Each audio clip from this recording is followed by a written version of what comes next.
What's up, guys? Today I'm going to be talking about discernment, right, and intent. You'll see how they're interlinked and how one leads to the other, right? So, by the end of this video, you should be able to understand where I'm coming from in terms of being able to discern people's motives, discern the truth value of what's being said to you, whether it's facts presented to you or people statements in general. So if you look at experience, right? If we go all the way to the root of our experience, before the void, which is really the truth of things, is that there's within, right at the deepest, there's just sort of unconsciousness, right? Complete emptiness. But at the next layer up from that is what in Carlos Castaneda, the Central American shamans, they call intent.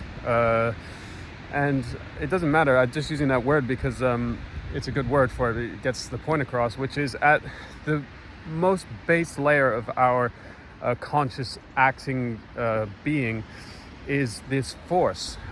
This is the force that drives everything inside you, inside of our behavior, and really, considering everything we see around us, if you observe it truthfully, is actually sort of a manifestation of life, then it's pretty much the driving force behind everything that we can even observe, right?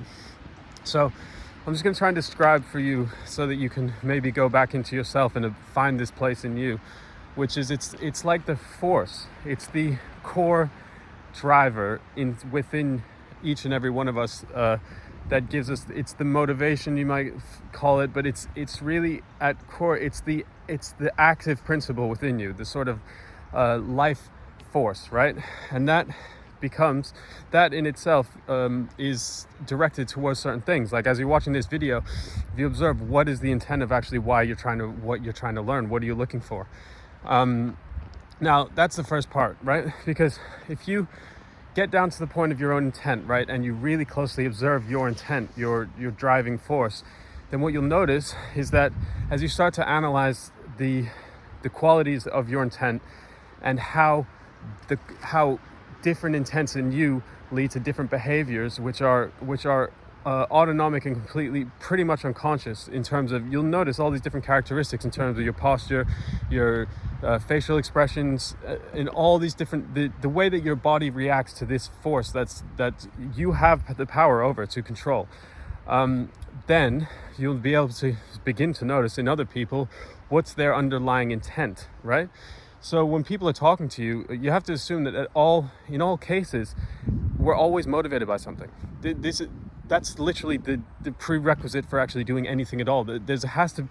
Even though it's before language, it's before conscious organization. It has a quality, a feeling quality to it. And I'm not going to elaborate on all the different forms, because this is for us all to observe in ourselves, right?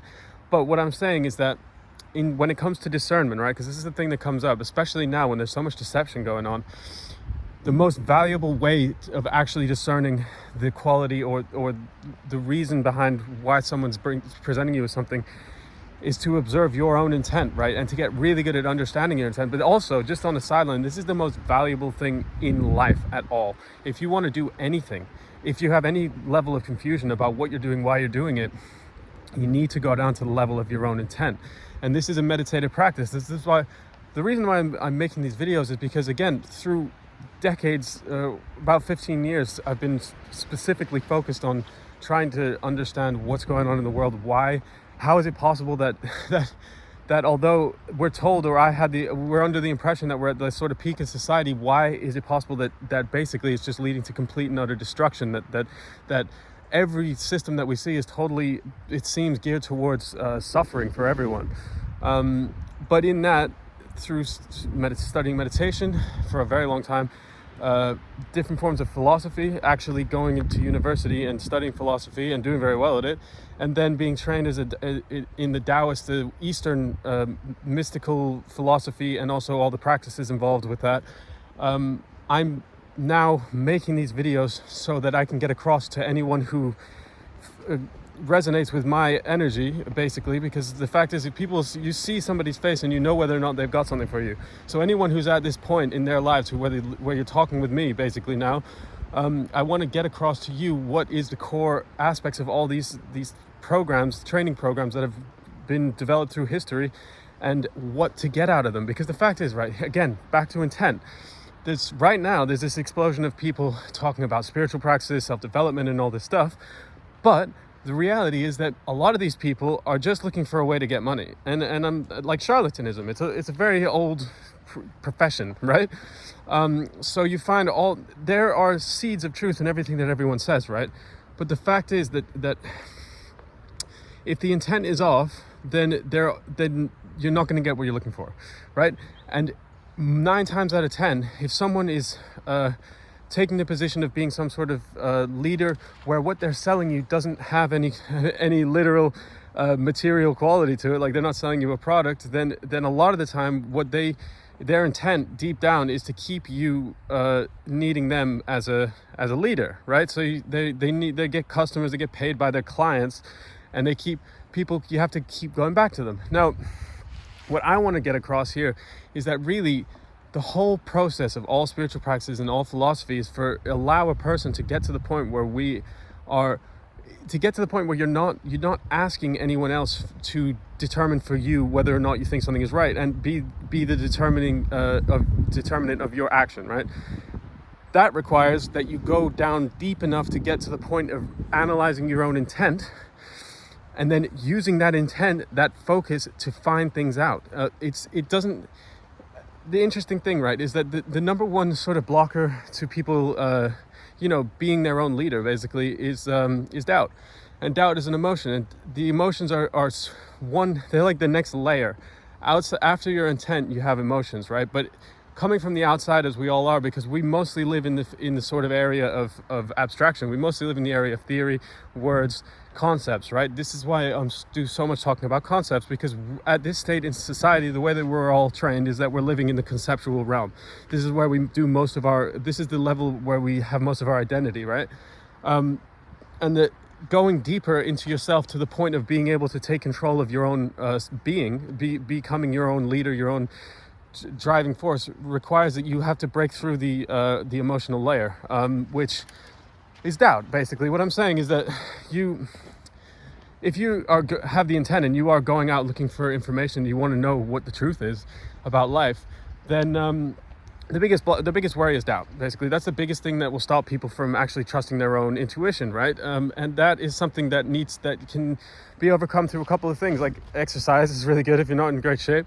But just regular movement and breathing exercises, stretching, hatha yoga, and Daoyin, which is the Chinese form of hatha yoga, which is what I do. I don't do it every single day anymore, but I do exercise every morning, first thing in the morning, and that's also really good for your willpower. Is first thing in the morning, get up, wake yourself up by movement, pull yourself out of bed, go outside if you can, or if not, just do some push-ups or something to get yourself going in the morning.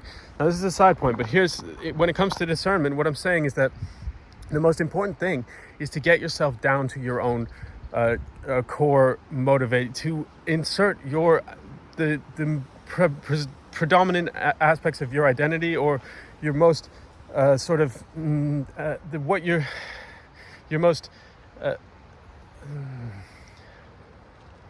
to insert yourself into your will, basically, right? To put your identity, your primary focus point in your will, right? And that means just the drive, just the pushing part of you, right? And this is really important, because when you're in that space, then when someone presents you with something, then you're observing from this space, from the intent. And that's like the first layer of discernment is what is the intent of this?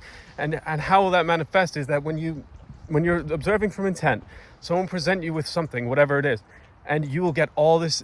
You will get an image, and it's not quite an image, but you'll see all the different outcomes that will lead from, if I follow this, if someone's presenting you with a fact and saying this is a fact, which means that therefore you should do this, then from the level of intent, you'll get a sort of flash, an intuitive understanding of all the different outcomes that will lead from that, right? That's the most important thing. This is using your intuition to understand what is the goal of someone's statements to you, and from that, observe where it's going. If you'll see, and I'm not going to tell you, this is the point, I'm not here to tell you step by step what to do. I'm here to explain the state of mind that we all need to get into in order to become a totally free society, to be a free person, which is that you live in the moment and you make the decisions for yourself, only listening to yourself. I mean, it's not to say don't take advice, but every piece of advice comes with intent also, and that my intent is just to share what I've learned, because again, at a certain point, if you go through a certain training and you really understand what it's saying, then you realize that the highest duty we all have is to help free the world, to free ourselves and free each other, and to create a better future for our children, right? So yes, it's discernment, right? Intent. The key thing to being able to discern, right? Because there's people talk about spiritual discernment. I've seen a lot of this coming up. The key thing is to get to the level of your own intent so you can understand why you're doing what you're doing, but also it means that you'll cut through all your own bullshit, because we'll have all these programs and thought patterns that are leading you down rabbit holes and stopping basically self-sabotage. You can cut through all that by getting all the way down to the intent, but it means that you have to cut through your emotions, right? And again, like I mentioned, stretching is important for that. I didn't realize that a lot of sort of repetitive emotions are actually physically ingrained in our nervous system. So yeah, forms of stretching like Hatha Yoga and Dao Yin, 8 pieces of brocade, for anyone who's actually still watching, is a Taoist exercise that it takes like 10-15 minutes, and if you do it every day for even just a few months, or even a few weeks, you'll notice some massive changes in terms of your calm, right? But what I'm saying is this, key takeaways. Intent is the most important factor in your discernment. For you, for everything, for a being in a human body to be able to get to a point of freedom, to do what you need to do in order to create the situation in your life where you're free mentally, physically, financially, and all that, is to start by examining deeply your intent and take control of your intent. And then by observing the way that you react to the different qualities of your own intent, you'll be able to see on like so many levels what other people's intent is when they're communicating with you. And through that, you'll never be led astray, because you won't be led astray because you won't be provoked to do something that later on turns out to be counter to what you expected because someone told you something. But the fact is, all dishonesty and all subterfuge is based on hiding the intent of something. You say it's one thing, but actually it's something else. Everything's at root level layered in intent, because intent's like basically the most, as far as you can see from a interior perspective on the universe, that's like the most powerful force is intent. That's like the most significant force that we deal with. So on a base level, if we're talking about discernment and being able to discern, intent is the most powerful thing. So that's the one for today. If you enjoyed it, give it a like and put some shit in the comments, and follow me and all that, and I'll see you on the next one.